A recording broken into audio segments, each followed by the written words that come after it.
Assalamualaikum warahmatullahi wabarakatuh. Perkenalkan, kami dari kelompok 6. Di sini kami akan menjelaskan tentang direct instruction atau pembelajaran langsung.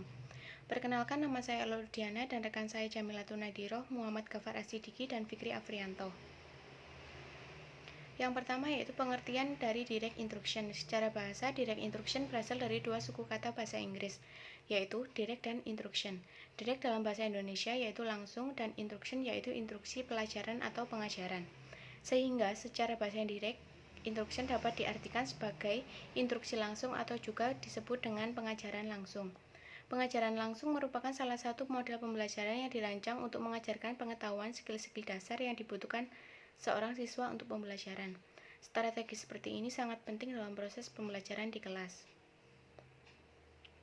Pengajaran langsung sangat berguna bagi siswa, utamanya ketika ada skill-skill yang dapat dipetakan menjadi langkah-langkah spesifik. Dari uraian di atas tersebut dapat disimpulkan bahwa direct instruction merupakan sebuah model pembelajaran menggunakan pendekatan yang berpusat pada guru yang digunakan untuk mengajarkan pengetahuan dan keterampilan secara langsung terhadap anak didiknya.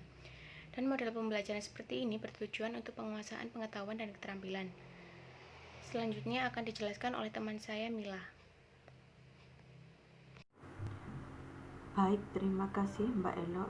Selanjutnya presentasi akan saya lanjutkan. Karakteristik direct instruction model. Karakteristik dari suatu model pembelajaran adalah adanya sintaks atau tahapan pembelajaran.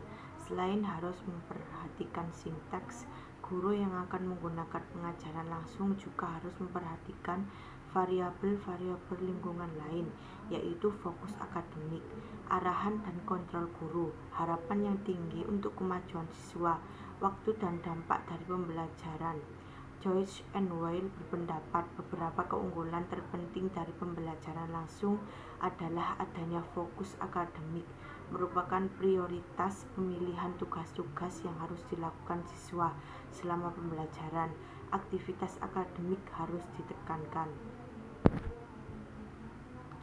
Dalam model pembelajaran langsung, terdapat beberapa ciri khusus yang memberikan keunggulan pada model ini. Adapun ciri-ciri tersebut diantaranya, yang pertama, fokus akademik.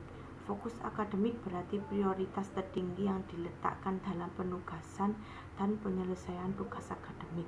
Yang kedua, arahan dan kontrol guru diberikan saat guru memilih dan mengarahkan tugas pembelajaran, menegaskan peran inti selama memberi instruksi.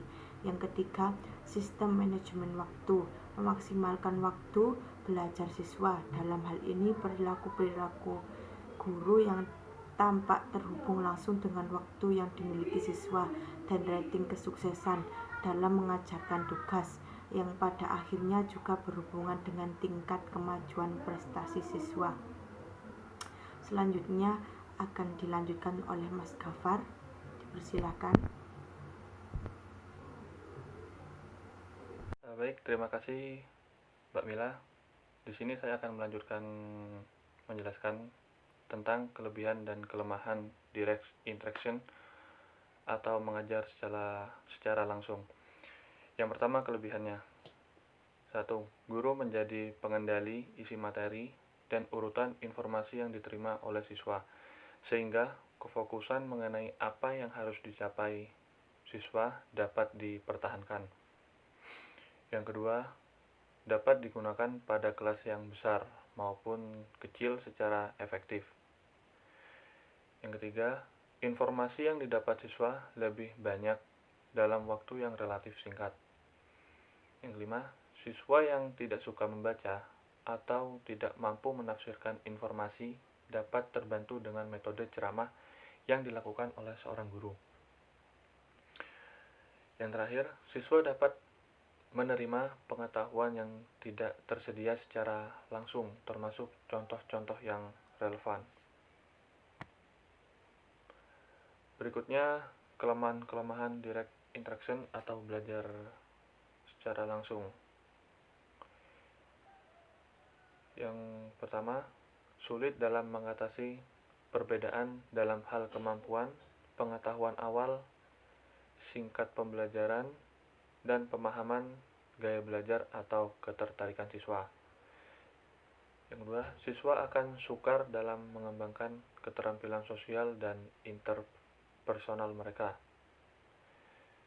Ketiga, jika informasi yang disampaikan bersifat kompleks, abstrak, dan rinci, siswa kurang diberikan kesempatan yang cukup untuk memproses dan memahami informasi tersebut. Yang keempat, model pembelajaran tidak langsung tidak layak banyak melibatkan siswa. Ini mengakibatkan siswa akan kehilangan perhatian setelah 10 menit sampai 15 menit dan hanya akan mengingat sedikit isi materi yang disampaikan oleh guru tersebut. Yang terakhir, model pembelajaran langsung sangat bergantung dengan keterampilan pengamatan siswa. Sayangnya, banyak siswa yang bukanlah pengamat yang baik sehingga dapat melewatkan hal-hal yang dimaksudkan oleh guru. Baik, selanjutnya akan dijelaskan oleh Mas Fikri. Kepada Mas Fikri, saya persilahkan.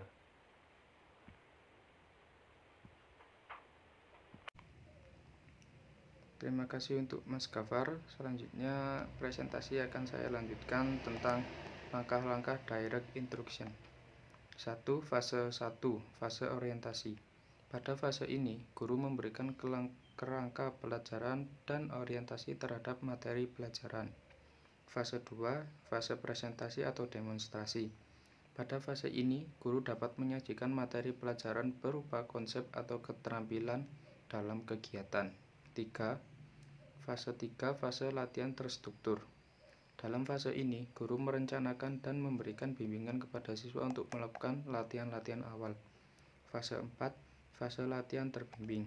Pada fase ini, siswa diberi kesempatan untuk berlatih konsep dan keterampilan serta menerapkan pengetahuan atau keterampilan tersebut ke situasi kehidupan nyata. Fase 5. Fase latihan mandiri.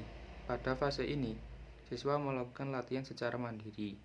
Fase ini dapat dilalui siswa dengan baik jika telah menguasai tahap-tahap pengerjaan tugas. Selanjutnya, pelaksanaan direct instruction. Tugas-tugas perencanaan. 1. Merumuskan tujuan. 2. Memilih isi. 3. Melakukan analisis tugas. 4. Merencanakan waktu dan ruang. Selanjutnya, langkah-langkah direct instruction. Yang pertama, mereview pengetahuan dan keterampilan prasyarat. 2. Menyampaikan materi pelajaran. 3. Melaksanakan bimbingan. 4. Memberikan kesempatan kepada siswa untuk berlatih. 5. Menilai kinerja siswa dan memberikan umpan balik. 6. Memberikan latihan mandiri. Sekian presentasi dari kelompok kami, kurang lebihnya mohon maaf. Wassalamualaikum warahmatullahi wabarakatuh.